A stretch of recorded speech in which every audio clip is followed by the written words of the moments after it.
Hello, everyone. Welcome to today's webinar.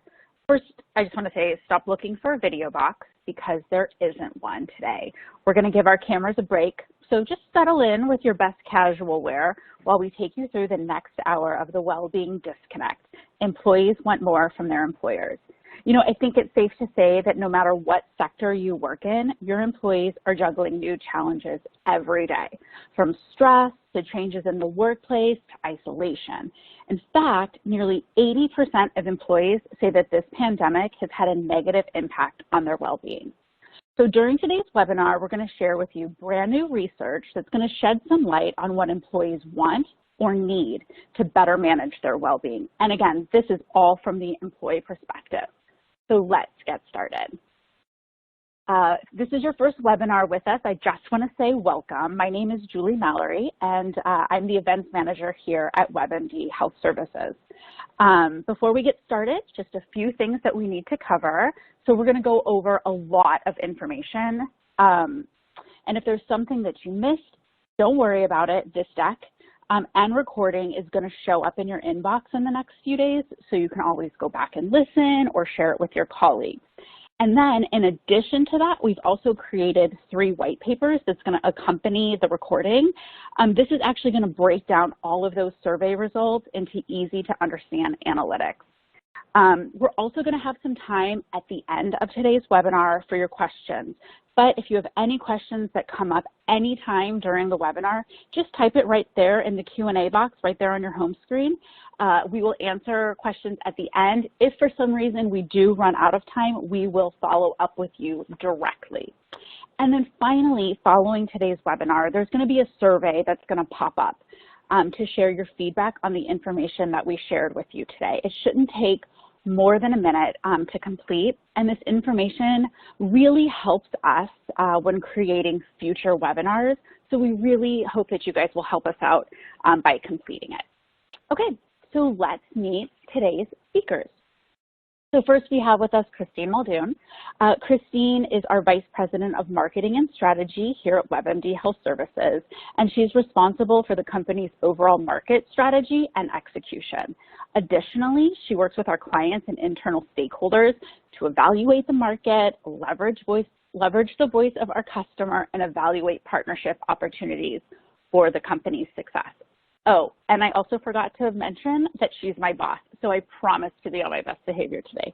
Hey, Christine, are you ready for this? I'm ready, Julie. All right. And then next we have Erin Severson. Erin is our head of research and recently joined the WebM team after we merged with the Saywell organization. So in this role, Erin steers WebMD's health and well-being research agenda, which is focused on program evaluation and value demonstration. She also uses data to tell our story and answer questions about what makes a successful program and what drives positive outcomes. So I think it's safe to say that she is the right person to have on today's webinar. And on top of that, Erin has published numerous peer-reviewed scientific research studies. Erin, we are thrilled to have you with us here today. Are you ready? I am ready. Awesome. All right, well then let's get to it. Christine, why don't you get us started? Thanks, Julie. And I am so impressed with how many people are joining us today to hear the results from our study. Particularly since I think we all have been inundated with so much information regarding the pandemic and employee well-being.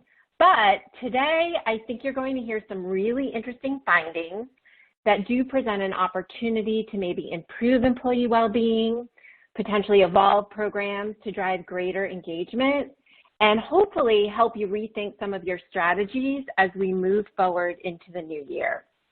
So let's jump right in. Couple questions I'm just going to put out there, not that you have to answer them because I'm going to do it for you. First, is the pandemic having a negative impact on the well-being of people? Yes. Have the effects of the pandemic been particularly pronounced for certain generations more than others? Yes. Are employers doing enough to support employees? Unfortunately, for many, the answer is no. And are well-being programs still relevant? Yes, absolutely. But we will share with you today that there are some unique needs and wants depending on who you talk to. So these are just some of the headlines that we will be sharing with you today based on our most recent research. So WebMD partnered with Blue Research to survey employees currently working for large employers. And we define that as companies with over 1,000 employees. The goal of the survey was to look at employer well-being programs and benefits, as Julie said, from the employee perspective. The survey was conducted blind without disclosing WebMD and was administered not at the start of the pandemic, but actually during the pandemic in August. Erin, will you share some of the methodology behind the research for us? Yes, absolutely. And thanks so much, Christine. I too share your excitement. I'm thrilled to be here with you to talk about our work. And also want to say thank you to the audience for sharing part of your day with us. I know we are all incredibly busy and balancing a lot of things on our calendars these days. So as we always do, we took a very careful and thoughtful approach to this research project, and it started with identifying a great partner. As Christine had mentioned, we worked closely with Blue Research to execute a best-in-class approach to the study, which really aimed to address two main points. First, we wanted to understand how employee well-being has been impacted by the pandemic. And then secondly, we wanted to gain an understanding of the employee perspective of employer well-being programs and benefits, again, in light of the pandemic. We were really intentional about ensuring that the information we collected as part of this initiative would not only be reliable, but useful. It was a main goal of ours as we considered potential applications for program design and program strategy. And again, this is really core to WebMD. We want to learn and we want to take those learnings and apply it back to what we do. So we leveraged a custom designed online proprietary survey that was created for us by Blue Research, along with screening criteria and a carefully selected data collection window. Screening questions were used to ensure that we were hitting our target market, which again, as Christine had noted, was active employees who work with employers that have at least 1,000 employees. And then we used a sampling framework to mitigate any potential bias to specific industries, geographic locations, or functional roles within an organization. And we aimed for a final study sample of 1,000 completed surveys. So speaking of the survey, we designed the survey with the end user in mind, wanting to minimize burden on the part of the respondents. So the survey took less than 15 minutes for users to complete and included conditional logic, so we knew we were rendering relevant questions to the user based off of what they had responded in previous questions. Again, the survey was launched in August, so this is several months after the start of the pandemic. People have had some time to really live in the world as we know it today. Our final study sample was right on point, 1,002 respondents. And you can see the demographic profile of our study sample here on the slide, slightly more females than males and fairly equal distribution across age groups. So now that we understand the approach, we'll dig into some of the results. So for many organizations prior to the pandemic, their well-being strategies had already been shifting to be more holistic in nature, providing support not only around physical health, which we often think about when it comes to wellness, well-being. So, resources around managing a chronic condition or eating healthier, exercising more, for example, but also including emotional health resources, stress and resiliency resources, financial support, connections back to the community, and even other dimensions that aligned to the organization's culture. And then the pandemic hit, and life as we knew it was turned upside down. COVID has caused a massive disruption to our day-to-day existence. Everything looks different. The workplace, how and where we work, how we interact and connect socially, how we access healthcare, even the ways we live at home have changed. And this has further elevated the importance of having that commitment to health and well-being personally and also as employers, as the current environment has placed that much greater strain on everything. So we've heard a lot in the media about how well-being has affected those who've experienced a layoff or loss of work, a furlough situation, for example. And while it's hard to imagine, but we know that that population is experiencing significant increases in stress. There are financial concerns. But what about those who are still employed? How are they coping? So we were really interested as part of this project to learn how the current pandemic has influenced employees' daily lives, what they're going through, how they think about the organizations they work for, and what support they expect to receive from them in light of how the world has changed. We first asked employees how they've been affected by the pandemic, and what we found was that nearly 8 in 10, so 77% of respondents, have reported experiencing negative impacts of the pandemic on their health and well-being. And this graph breaks down the specific ways in which they've been affected. Over half of respondents, for example, reported feeling more stressed or anxious. Nearly half reported feeling isolated from others. About a third reported financial concerns. And then we're also seeing concerns around lifestyle behaviors. But as we peel back the onion a little bit, and we'll do that more and more throughout the presentation, we know from the study results that women had reported higher rates of stress, not eating well, and it expressed worry about paying bills more so than men. And likewise, our younger generations were more likely to report that the pandemic has negatively affected them. In fact, 9 in 10 Gen Z respondents, so this is our youngest working age group, the 18 to 25-year-old group, reported negative impacts, which is 20 percentage points higher than the oldest generation, so those who are over the age of 55 years, our baby boomers. It's very clear that COVID has impacted everyone's life in one way or another, given the issues that we've highlighted here, but we can also appreciate that differences will present and will continue to present when we consider all of the population dynamics that exist within our workforce. So that said, I just want to take a moment to pause and reflect on well-being and what that really means. So at this point, there's no obvious consensus within our industry on the definition of well-being.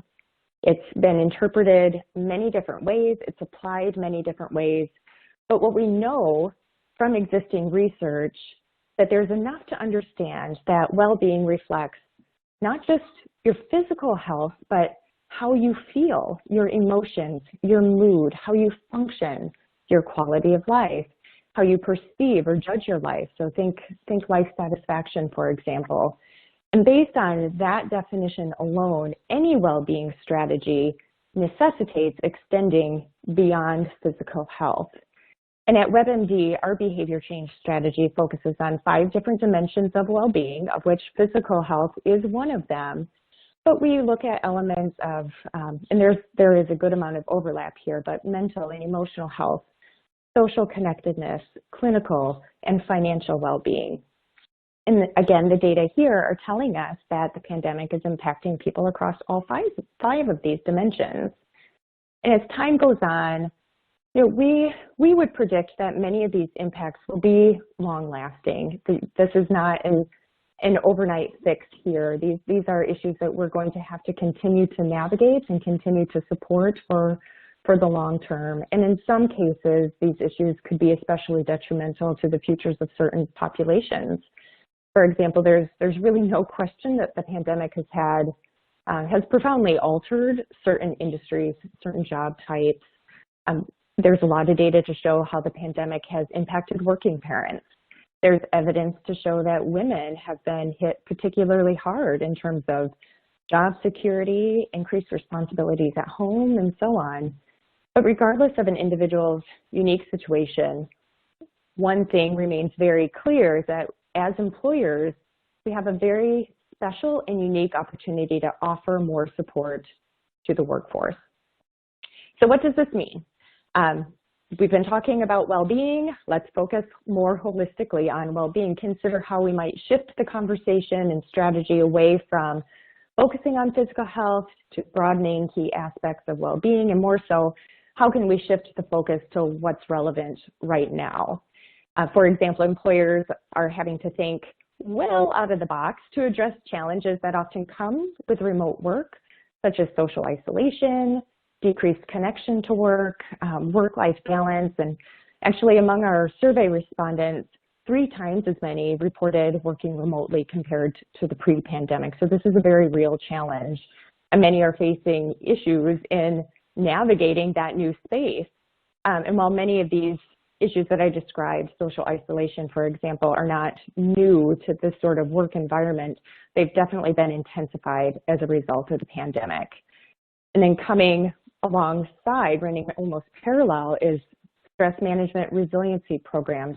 If they're not being offered, consider offering them, expanding current approaches. We want to equip our employees so that they can focus on work by better managing the stress that they're dealing with that has come about or has been exacerbated as a result of the pandemic. And then one thing we know too from our research is that leadership support is one of the most critical factors to success. Lead by example. We recognize that many of you on the line today probably offer very robust well-being programs already. If your leaders are not walking the talk and taking advantage of the programs themselves, your employees may not feel like they can take advantage of these offerings. So we'll push along here, and as we just discussed very clearly, pandemic has affected employee well-being. These impacts, however, are not surface level. Like we were just saying, these are going to be longer lasting issues.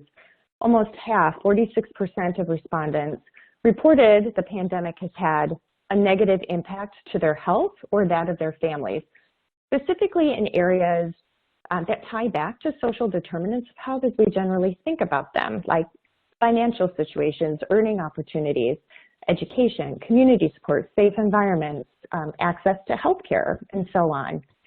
And this percentage actually ranged quite substantially across generation groups, from 72% for our Gen Zers to 25% for our baby boomer generation. And as you can see from the slide, there's a fair amount of variability around the different areas that we asked about as part of the survey. Again, this variability is more pronounced when we compare across generational groups. And focusing specifically on finances, younger generations tended to report higher rates of impact to their financial situation compared to older generations. So 40% of Gen Zers reported a negative impact compared to less than 20% for Gen X and baby boomers. So how people are internalizing all that's happening in the world today around the pandemic is very wide-ranging, which is why it's really important that we think about social determinants of health. And again, just thinking about definition here, the CDC describes social determinants of health as conditions in the places where people live, learn, work, and play that affect health risk, quality of life, and outcomes. So very relevant to our conversation today, social determinants influence employee experiences and can have downstream implications as we think about productivity and performance. There's actually a great body of research in the industry that's actually been growing over the past several years now that makes the connection between employee well-being and business success.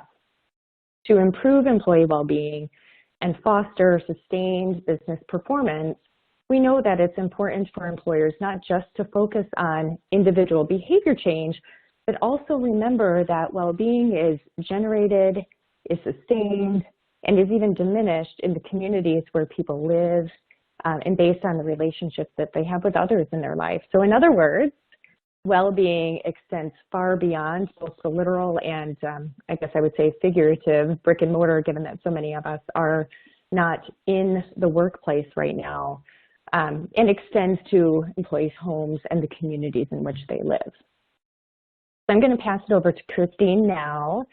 And Christine, would love to get your thoughts on why this is important for employers to consider. Thanks, Erin. Yeah, I think it's important because as employers, what we are now really understanding is that you can't truly separate the person from the job. Instead, I think you have to consider benefits and programs to support the whole worker. And so we're starting to see well-being viewed as much more than just a program, or sometimes referred to as like a lifestyle benefit. And it's more a part of the very fiber of running a company with engaged employees. Now, that being said, I think we're only skimming the surface, and the pandemic has really brought to light that there are still opportunities for improvement. As a society, we have made so much progress with things like expanding program capabilities, as you talked about, and becoming more holistic, supporting women in the workforce, and even integrating well-being into organizational culture. Yet, the data from our survey reveals that 1 in 4 employees have considered quitting their job as a result of the pandemic. So we know that employees are struggling with stress, the financial strain, and other concerns that, the pandemic has caused them. They are looking to their employers to provide support in areas they need help with the most. And as you can see, that's having good mental health, physical health, and financial stability. Now, when we looked across the generations, I think as you shared, Erin, Gen Z reports being supported the least by their employers, with 9 in 10, again, reporting the pandemic has had negative impacts across all categories. And they were followed next by millennials. The study also found that 70% of respondents said employers should be offering well-being programs for things like mental and emotional health. And that is including things like access to coaches or services that can help manage things like anxiety, depression, and stress. We also found that younger generations are experiencing higher levels of adverse mental health during COVID as compared to Gen X and baby boomers. And when we look at the largest generation in the workforce, millennials, 58% of millennials said they feel lonely or isolated during this time. So it's becoming clear that employees definitely want their employers to provide mental health support, as an example. Now, how do some of these needs and support compare prior to the pandemic? For those of you that have been following our research, at the beginning of 2020, we actually released a study which revealed how well-being programs are failing women and millennials. Even before the pandemic, women who actually report that emotional well-being is the most important aspect of their overall well-being, women reported that they are not getting the support they need from their employers, especially as it relates to raising and caring for a family. Women in the workplace also are picking up the brunt of childcare or balancing the work and home responsibilities during the pandemic. And in this most recent study, it further validated that a higher percentage of females are not getting the support they need from their employer for things like financial stability, as well as good mental and physical health. And as a result, it's extremely unfortunate, but no surprise, that many women are also contemplating quitting their jobs. I think the pandemic has truthfully shined a light on the importance of a well-being program that not only, as we talked about before, supports multiple dimensions of well-being, including emotional and financial health, but that it is also necessary to tailor and communicate program support to those populations that may need it most.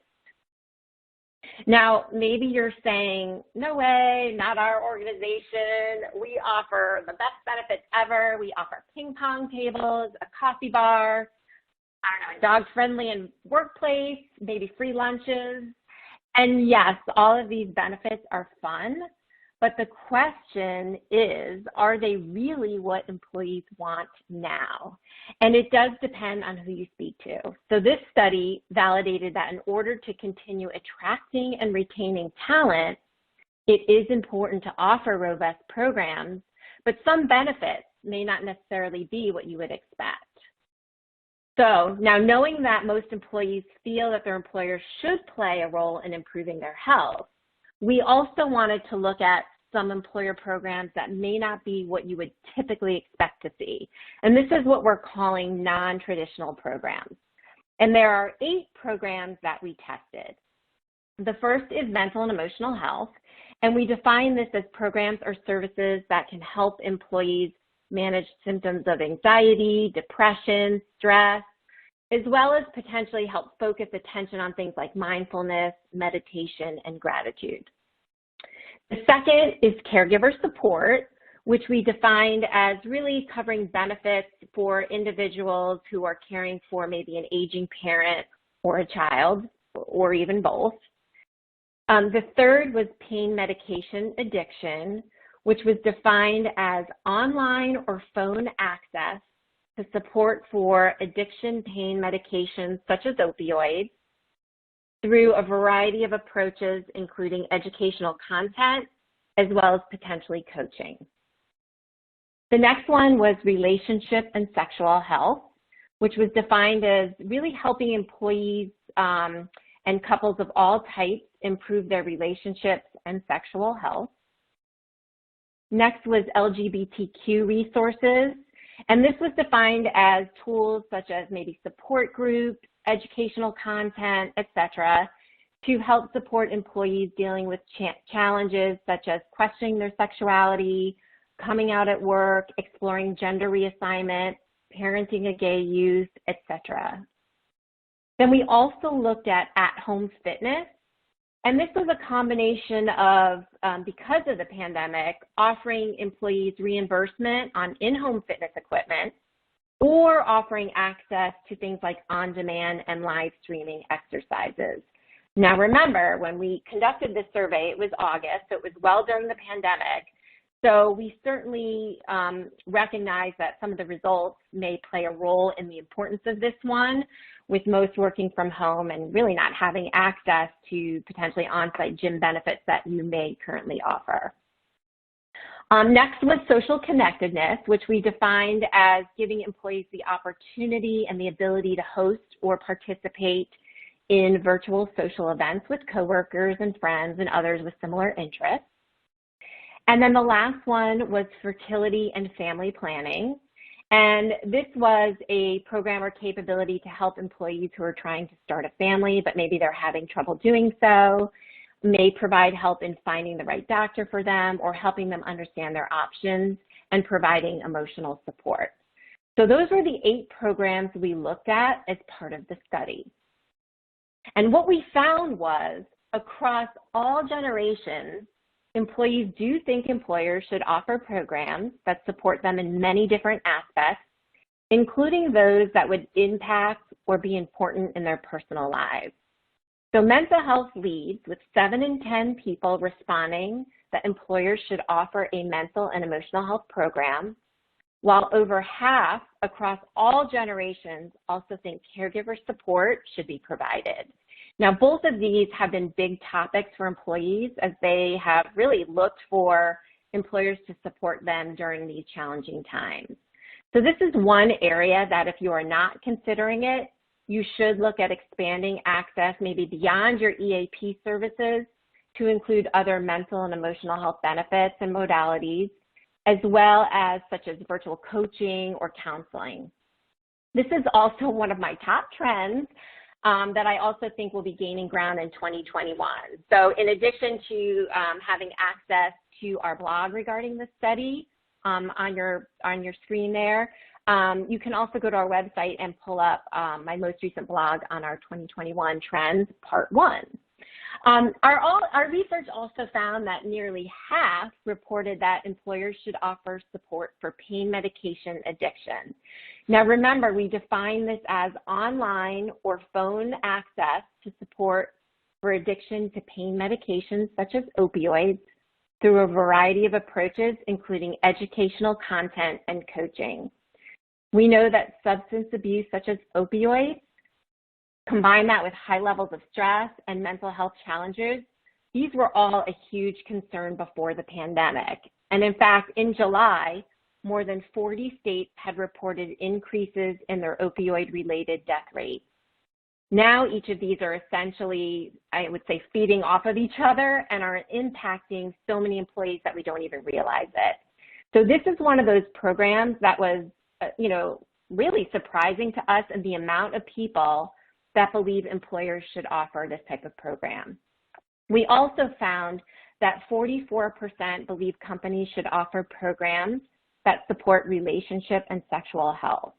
Now, while this one was on the lower end of the 8 programs we asked about, 39% of Gen Zers believe that companies should offer this type of program. I think this is going to be the generation that we really believe is going to push the expansion of program offerings based on their more inclusive views and really their expansive expectations.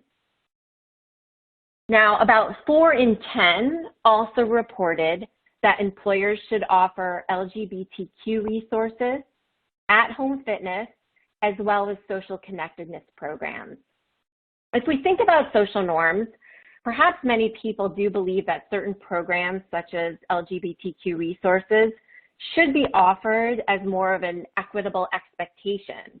Employees expect that programs like this should be provided for those who need that support, but that they may not necessarily need to use the program themselves. And while family planning is becoming expected of employers to really attract and retain talent, people may still be on the fence about whether these types of programs should be the employer's responsibility or if people should seek these services on their own.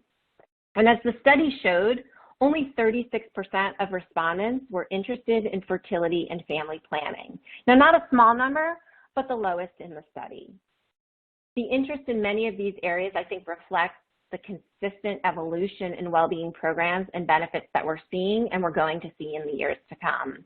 And I think it's fair to say that employees will continue to shift their expectations over the next few years and looking to benefits and perks that push beyond traditional offerings. And when we look at the expectations of younger generations, we're going to see an even stronger representation of this. The study data also revealed considerable variations in programs employees believe should be offered versus how many people currently have access to and use the program. So let's first look at the gaps between expectations and what employees currently have. So after asking respondents which programs they think employers should offer, we ask them which ones, if any, they currently have at the organization that they work for. And across all programs, there was a large gap between what people expect employers to provide and what they currently have access to. The most significant gap was actually for caregiver support at a 28% difference. In fact, caregiver support was the second highest program employees believe should be offered across all generations, next to mental and emotional health. And this is not surprising as we take into account the impact that the pandemic has had on working parents, really needing now to play the role of daycare and teacher with children who are now at home while also working full-time. Pain medication addiction support also showed a wide gap. 21% currently said they have access to this type of program, while 47% think it should be offered. Again, this was a program that was consistent across all generations. Why do we even ask about pain medication? Well, data shows that the use of prescription pain medications is associated with approximately 261 lost workdays per 1,000 workers per month. As this becomes an emerging problem, we expect that employers may benefit from adding this service in the form of things like educational content, coaching, maybe even text-based support. A similar 26% difference exists for at-home fitness programs. Of course, employee expectations may be high for this type of program right now based on the current environment and the impact that the pandemic is having on them. So these are benefits that certainly meet employees in the moment, and they're reinforcing the importance of having a well-being strategy that continues to evolve and grow. So that's my view of the gaps. Erin, what stood out to you about some of these gaps? Yeah, I think what resonates so profoundly with me is the opportunity that's conveyed within these numbers. And you've hit at it, across your talk track here, but across the board, the data are very clearly showing that employees have expectations as to what they want from their employers, but they're not feeling like they're getting that level of support. And going back to your point on caregiver support, I feel like that is just a beautiful example here. Whoever would have imagined that we would need to be wearing so many different hats all at the same time, day in and day out, from, working parent, teacher, personal chef. I know that's how I feel so often, and so on. So from parenting to caring for older family members during a time of quarantine, our employees require more unique type of support perhaps than what has been available to them historically. What wasn't relevant to them then is immediately relevant now, 6 months ago. I also find it really interesting to note too that a lot of the programs we asked about are meant to support individuals in areas that have historically been very personal and private matters. Our society, and thank goodness for this, right? Our society has opened up significantly to bring light to many of these matters, from social movements on diversity and inclusiveness to decreasing stigma around mental health. This has really enabled more discussion, more productive discussion, and has driven more awareness to population needs for employers. But speaking to awareness, and Christine, you also hinted at this too, you don't necessarily, those of you on the call, need to raise your hand, but just consider how many of you are offering programs like these, but you're not getting the uptake that you would expect, right? I imagine that there's a good number of you. And if so, would you be surprised to hear that 70% of employees who don't participate say that it's because they weren't aware the programs existed, even when the programs had been well publicized. So that said, it is always a good idea to check in, to evaluate communication strategies, make sure that your people are aware of the programs that they have access to. And as we consider what this means longer term, we believe that organizations who are able to pivot quickly to meet their workforce's growing needs, to meet the growing expectations, will be better equipped to preserve, even improve employee productivity, employee engagement, morale, and even thinking about attracting and retaining talent. Moreover, I feel like this is supported by research that exists in our space, research by Gallup and others that have shown organizations who already invest in their human capital recognize that benefits designed to support holistic well-being contribute favorably to these outcomes. So strong rationale, again, for the focus on well-being. We just talked about the general gap that exists between what's expected and what's actually offered from the employee perspective. But now for those who have access to programs, are they using them? Are they robust enough to meet the need? Maybe not, as the next set of data shows. And here you can see that the results revealed considerable variation in program participation. So this is based off of those who had access to programs. For those, the more popular programs in terms of uptake included at-home fitness, social connectedness, relationship and sexual health. And it's really great to see these numbers as high as what they are. It certainly speaks to relevance, but it means that they're being used, they're appreciated by employees, but there's still a number of apparent gaps that I'd like to just reflect on for a moment. Let's take mental and emotional health. This particular program based on what we saw in the previous slide, had the highest % of respondents around those who expected this to be available and those who had it available to them. So 70% of respondents reported that employers should provide these types of programs, and 57% have reported that mental and emotional health programs are available to them. But of this 57%, less than 1/3, only 31% are actually using them.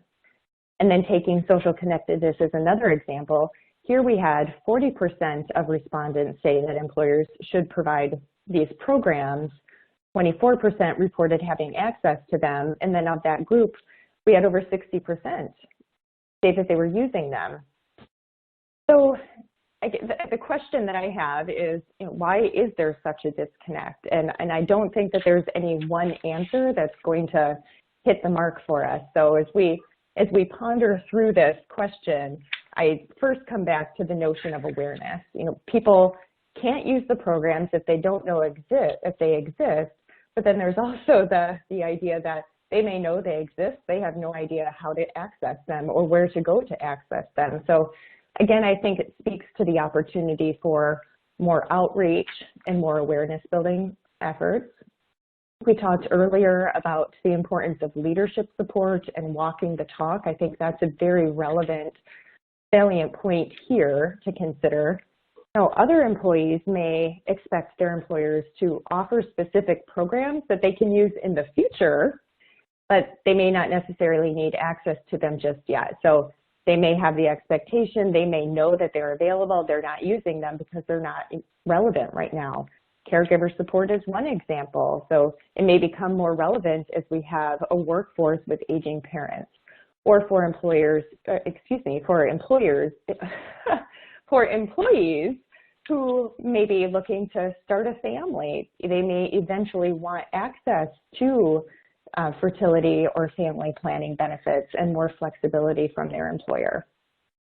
And then let's also consider that some of the benefits here may be aligned to social norms. 2020 has been highly influential from a social movement perspective. And to Christine's earlier point, perhaps we have many people who believe that certain programs should be offered in support of organizational inclusiveness, for example. So employees expect programs like this. They should be provided to those who need them, even though they're not immediately relevant to them in their lives. And then I think the last point I would raise here is sometimes we don't really want to recognize this because it's not easy work to reconcile, but it's possible that the current programs we have in place now are just less than ideal. They're not meeting the mark. And it may be influencing whether or not an employee is going to take up use of that program. I think mental health is one area in particular where we have a lot of opportunity to consider how we can create a more robust and meaningful experience. I think comprehensive solution versus isolated program components. I know EAP has been a very prominent, persistent benefit offering, but utilization does tend to be low. If we encompass EAP and wrap that around with larger packaging and more offerings like meditation, mindfulness, resiliency training, one-on-one coaching, counseling, from a technology perspective, thinking more comprehensive with multiple modalities and ways to reach users where they are and when they need it is ultimately what's going to help pull in more employees to connect to those resources. So I think it's really important that we be aware of these gaps based off of what we've seen from this survey research.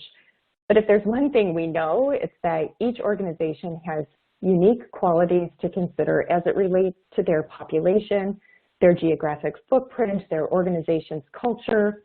So it makes sense that we then think about how we might learn from your own employees. Can focus groups, survey, gather feedback from your own people, and use that to help guide and tailor your strategy.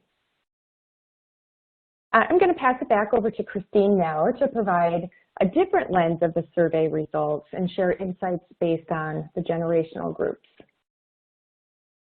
Erin, I want to reiterate what you just said, because I think that was an important part. Yes, this survey reveals some great insights and data to support strategies, but you do also have to then look at, what does this mean for your own organization and the employees that work there and what their specific needs are. So I think that's really important as a key takeaway. So after reviewing the data across all the respondents, we were curious to learn if age played a factor in who expected what programs from an employer. And not surprisingly, I think, the younger generations do think employers should offer more support for most of the programs that we did ask about. So your headline here is that younger generations expect more. And let's look at Gen Z. So Gen Z is your up and coming employees, those who are 18 to 25 years old. About 90% of Gen Z respondents reported that the pandemic has had a negative impact on their health and well-being, and they're significantly more likely to be stressed, eat poorly, they're worrying about their bills, and they feel lonely. Nearly 70% also reported that their employers have not done enough to support their mental and physical health during this time.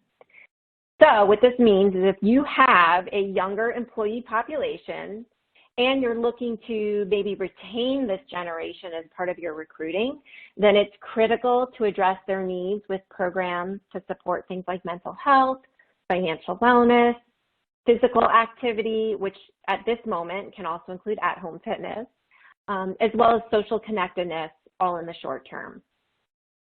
But what is it about this generation that we need to pay special attention to, particularly as we consider what well-being programs will look like after the pandemic? Because there is going to be an after the pandemic. They expect employers to be involved in less traditional aspects of well-being. So while older generations may view some of these benefits as like a nice-to-have benefit, that is not so for younger generations. These employees expect employers to be involved in their lives outside of the workday. They do want programs that help with mental and emotional health, financial wellness, flexible work, time off to volunteer, and even on-site daycare and fitness centers. They also want to work for a company that supports the causes they care about. We know younger generations are known for being passionate about things like climate change, social justice, and diversity and inclusion. They're also more community-oriented and empathetic to others' unique experiences. This means that they may be more inclined to work for a company that supports diversity and broader social causes. Our research indicates that this could translate into expectations for some of these more, as I said before, non-traditional offerings. Things like pain medication, addiction support, LGBTQ resources, as well as caregiver support. They also want to be able to access well-being and benefits information quickly. We know members of Gen Z are digital natives and they've grown up with information at their fingertips. So they like it when things are quick and convenient. If they have to dig deep to find information on your well-being programs, they're likely to give up. So organizations must make sure that their well-being benefits are easy to find. You have to regularly promote them, as Erin said, and they have to be easy to use. And of course, don't forget that they also have to be relevant. Now, this generation will also require more than a traditional EAP. They view EAP slightly different. And with the pandemic thrusting EAPs into the spotlight as employees are seeking more support for things like mental health, for the younger generation, EAPs may not be enough. We feel like there are other programs that organizations should offer that may resonate more with younger generations. And these could include things like a meditation app or resilience training. You can also do educational workshops to reduce things like mental health stigma in the workplace. Consider things like mental health coaching, whether it's telephonic, You can also consider mental and emotional health podcasts. That's something that we recently launched and getting a lot of usage of those. The idea is any way that you can support digital plus on your own time for this population. Now, Erin, this data tells us that many employees think benefits should be offered to them, but how many actually, the big question, actually use them? That is the big question, isn't it? Well, I think the good news here is that if you offer it, they will use it. However, the uptake may look different depending on age. In general, what we found is that younger employees were more likely than older employees to actually use the benefits that were made available to them. And you can see that reflected as you look at the chart here, the blue bars on the left, the green bars sort of in the middle there compared to the older generations in the blue and the light green bars. And across all 4 generations currently in the workforce and across all the programs that we asked about as part of the study, the millennial group, or Gen Y, were more likely to use the programs.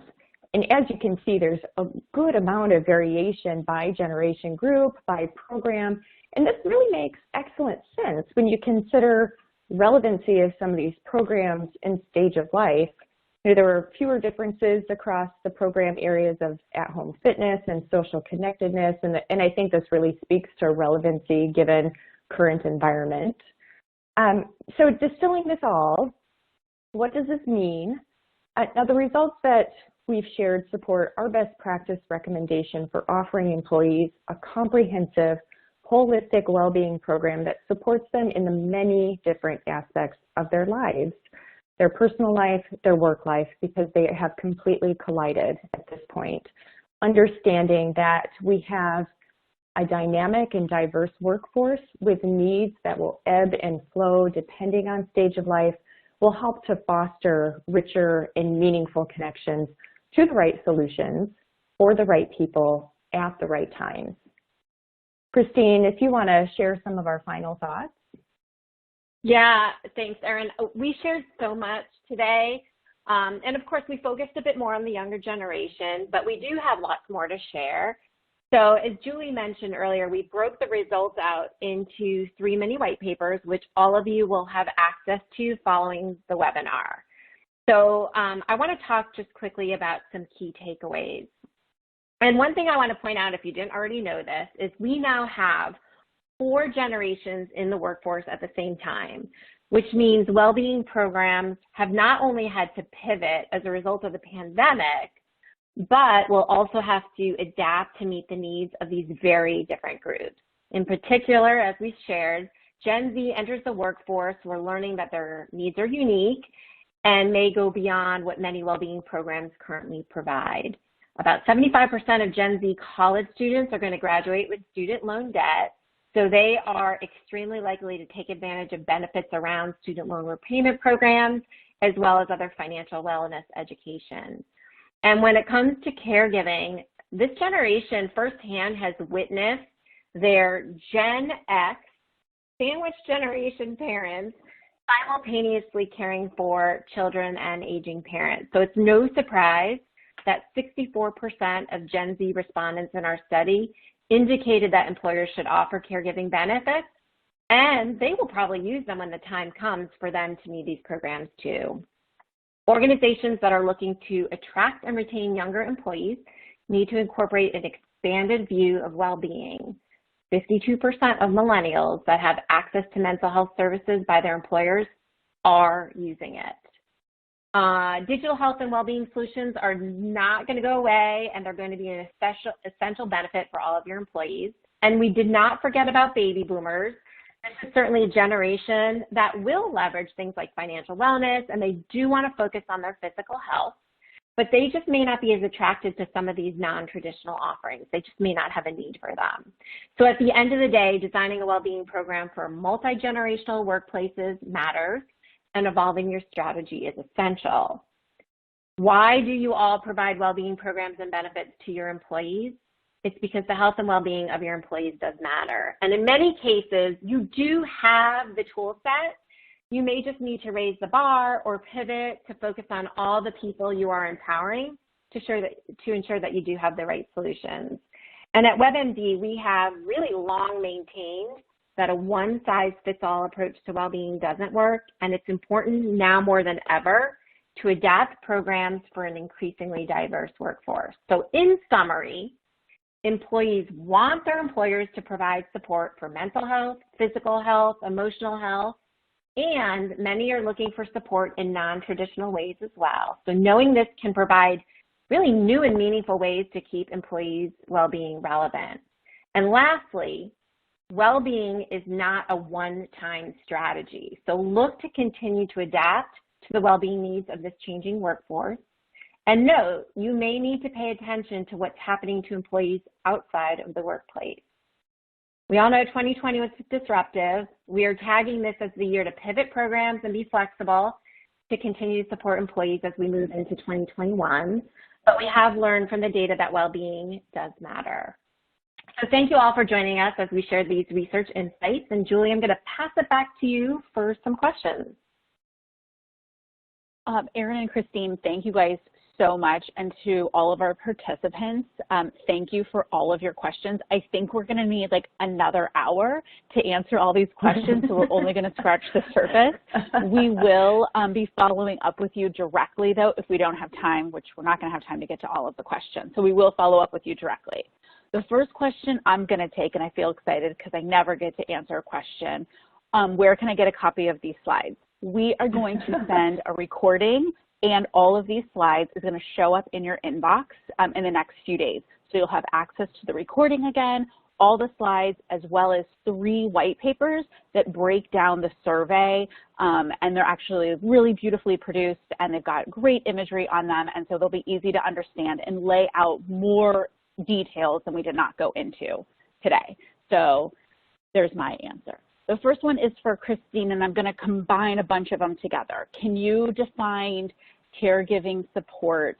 What specific things go into a category like caregiver support, matching funds, support group, more time off? In terms of caregiving, are they mostly caregivers for children or spouses or aging parents? And more examples of caregiver support. So there's a lot of questions there. Okay, well, I think it's pretty easy to answer because we made the definition of the non-traditional programs that we asked about a little bit more general on purpose because we wanted to understand if that category or program was of interest versus really narrowing it down to then, okay, what specifically would be of interest in that category. So we defined caregiving support as covering benefits when caring for a family member, and we did classify that it could be an aging parent, it could be a child or a family member. So that was the general definition of how we defined it. To answer the question, I mean, again, we know that we have employees that are in the sandwich generation and they're caring for both. It could be an online tool to support things like, which is what we're going through right now, like an aging parent and, you know, getting guidance on Medicare and what's the next step and what are all the things I should be doing, even from a financial perspective. It could be about caring for a child, maybe who has special needs, or it could be, you know, caring for children while I'm home and I need a benefit that's going to help me, like maybe create an educational pod so my kid could learn and I could do, you know, my work at the same time. So there's a lot of things that can go into that category, but we wanted to keep it general to understand if it was an interest. And it certainly is, and obviously really now in particular, but it has been a hot topic even before the pandemic. So I think it is something that organizations should look at. And maybe whoever asked the question just prompted us for our next study to get more specifics on, you know, what is needed in terms of caregiver support. Great. Thanks, Christine. And then Erin, to you, I'm going to try and just squeeze this one in real quickly here, but is there any research finding about cultural, racial, or ethnic demographics? Yes, we did account for that a bit within our just general sampling process. We were looking for a representative sample of the United States, so it was naturally built in. And when we segmented the results, I'll keep this very quick and very concise, and we can follow up with more information, but in general, there was some variation in responses based off of race and ethnicity, but none of them were really significantly different. And we focused our presentation today on more the generational differences. But just for example, African Americans were a little less likely to report that they were feeling stressed or feeling isolated compared to other groups. We had a greater proportion who had requested support for mental, emotional health, but again, the variation around the average was really not significant. So we focused results more on the generational groups. Great, thanks, Erin. Okay, again, we're going to follow up with everyone whose question we did not get to. I mean, we should have like a separate webinar for those questions because they're really great questions. Before I let you all go today, I just want to invite you guys all to subscribe to our new podcast. It's called the HR Scoop. If you like some of the information that we shared today, we think you might like our podcast. It's just an informational podcast where we explore the unique employee benefits and managing challenges of unique employee populations. And we interview other HR leaders, consultants, and wellness professionals. This is the best part. There's no ads or sales pitches. It's just genuine, casual conversations between HR and wellness professionals. If you want to check it out, there's a link right there in the resources tab on your home screen. You can find us on Spotify, Google, or Apple Podcasts. Also, don't forget the survey is going to pop up after this. Just take a quick minute and fill that out. That will be used for future webinars. That is it. Thank you all so much for joining us today. Christine, thank you. Erin, thank you. Everybody for joining us. Thank you for your questions. Have a safe and happy holiday, and we will see you all in 2021. Take care, everyone. Thank you. Thank you. Thank you.